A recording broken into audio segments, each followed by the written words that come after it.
सात संगत जी प्यार से कहना धन निरंकार जी। सात संगत जी, जैसे कि हम सुमिरन के लिए कहते हैं कि सुमिरन से हमें क्या फ़ायदे होते हैं, तो सुमिरन करने से हमारे मन में हमेशा जो सकारात्मक विचार हैं, जो सकारात्मक भावनाएं हैं, वो उत्पन्न होती हैं।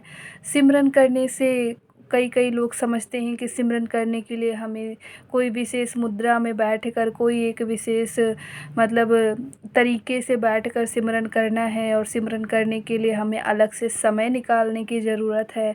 तो सात संगत जी, नहीं, सिमरन करने के लिए कोई विशेष मुद्रा की आवश्यकता नहीं, कोई विशेष तरीके से बैठने की भी आवश्यकता नहीं। सिमरन तो स्वतः ही हो जाना है। और फिर बात करते हैं कि अगर कई लोगों को ये नहीं समझ आता, उनको ये बातें नहीं समझ आती, तो फिर इसी तरह से समझाया जा सकता कि जिस प्रकार हम अपने घर वालों को, अपने रिश्तेदारों को, अपने भाई बहनों को, माता पिता को जब उनको याद करना होता है, तो क्या कोई हम विशेष मुद्रा में बैठते हैं या कोई विशेष मतलब तरीके से बैठकर उनका नाम जपते हैं? नहीं, उनका नाम जपने की ज़रूरत नहीं। उनकी याद तो हमारे मनों में हमेशा रहती है, स्थिर रहती है वो।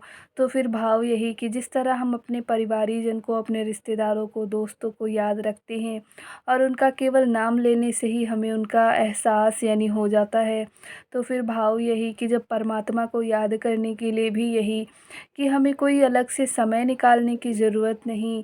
जब हम इसका नाम लेते हैं, इसको एक बार मन में इसका एहसास करते हैं, तो वो ही जो समय है वो सिमरन हो जाता है, उस समय ही सिमरन हो जाता है। और सिमरन के लिए कोई अलग से समय निकालने की आवश्यकता नहीं होती। जिस तरह हम अपने सभी प्रियजन को याद करते हैं, तो वो हमेशा हमारे जो कहते हैं ना कि हम उनको किसी की अगर याद आ रही होती, तो क्या हम उसका नाम जपते हैं? नहीं, नाम जपने की आवश्यकता नहीं। सिमरन तो नाम रूपी धन है कि अगर कभी भी हम इससे बिछड़ जाते हैं, दिमाग में हमारे कई तरीके की बातें आ जाती हैं, उन सब से निकल कर जो सकारात्मक ऊर्जा देने का जो कार्य है वो सिमरन करती है। और फिर सिमरन का यही रूटीन कि जब भी हम कभी इसको भूल जाएं या इससे अलग हो जाएं या फिर वैसा कुछ ध्यान हो, तो ये सिमरन इसलिए बनाया गया ताकि आप इसको कर कर निरंकार के जो एहसास है उसमें अपने आप को पा सकें, निरंकार का एहसास जो है वो फ़ील कर सकें। और सिमरन से यही हमें मिलता है कि जो मन का सुकून है, अगर हम कहते हैं ना कि अध्यात्म की कोई भी बातें अगर सुनी जाती हैं, आपके आस पड़ोस में कोई अध्यात्म की बात अगर कर रहा होता है, तो ना जाने क्यों अंतर मन से यही आवाज़ निकलती है कि काश ये जो आप बता रहे हो, ये मतलब बताते चले जाओ और मैं सुनता चला जाऊं। यही मन में ऐसे भाव उत्पन्न होते हैं।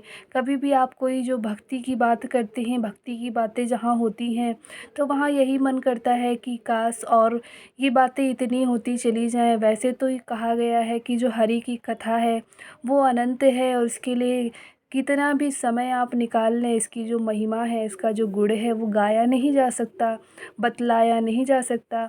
लेकिन फिर भी जो समय हमें मिलता है वो हम सिमरन में ध्यान, कहते हैं ना, आप जब सिमरन करने के लिए जब आपको कह दिया गया कि अलग से समय निकालने की ज़रूरत नहीं, आप कोई भी कार्य करो तो आप अपना सिमरन इसका ध्यान कर लो, तो वो तुरंत एहसास में आप इसके आ जाओगे। प्यारी सात संगत जी, धन्यकार।